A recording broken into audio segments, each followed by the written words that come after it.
what is social value and why is it important? I'll fire that question first of all to Siobhan. Sure. So social value, the official definition is any economic, social and environmental impact that an organisation makes while they're working with their clients. But for us at Matrix, it's more about how we can use our skills and resources to give back to the communities that the clients work with. How do you sort of social value and its importance links into what HR do, and how can HR sort of push social value up the agenda, I guess? I think it's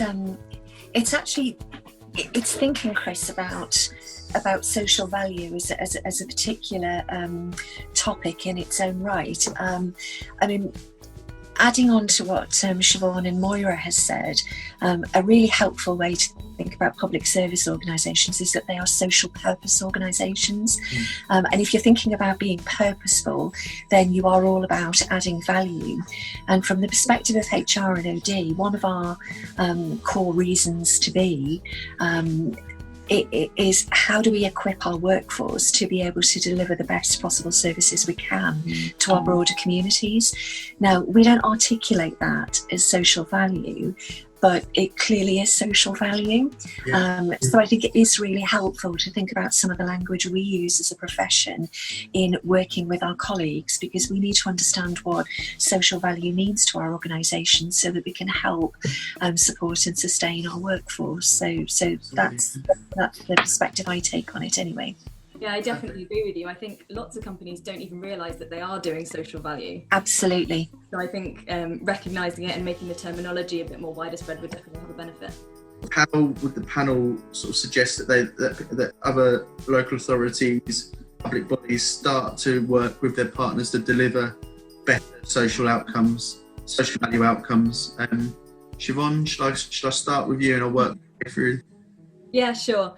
So the way we always kick off social value with a new local authority customer is we try and have a sit down and find out what their priority areas are, because again, they're the customer, they know what their local people need, and then we come to them with a list of offerings. This is what we think we can do. We call it a social value action plan, and then we sort of monitor it. We relay back to it at quarterly business reviews, and we see this is what we've done so far. Are there any other opportunities, any other things we can get involved in? I think it's just about having those conversations and being willing to give a couple of things a try, because not everything will work on the first go, but finding out what your niche is and what you can really offer that's valuable, and getting that to the residents.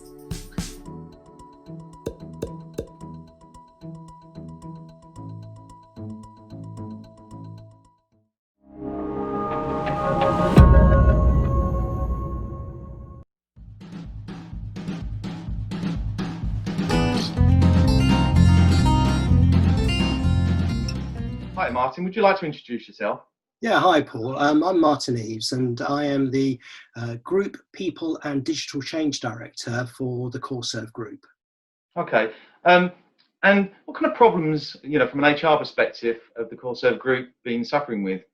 Okay, well, when I joined, there was a legacy HR system which was fundamentally a database, and it was driving payroll, and that's what it was being used for. But there was so much more that was in the marketplace that I was aware of that could support line managers in the front line that we weren't using. We are an organisation of about 3,000 people across 5 very different divisions. And although the HR function was trying to draw some red threads across these functions, the systems that we had, the processes that we had, just weren't supporting us in doing that. And fundamental and to that problem was the fact that our legacy system was, as I say, just a database. Okay, so how would you say that Oracle technology has helped you, Martin? Well, it's really enabled us to share that data and in the process turn it into information.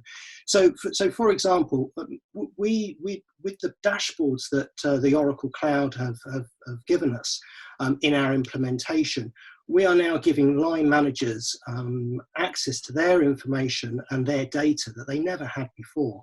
And it's what we've seen from that is a real sort of behavioural change and cultural change across the organisation.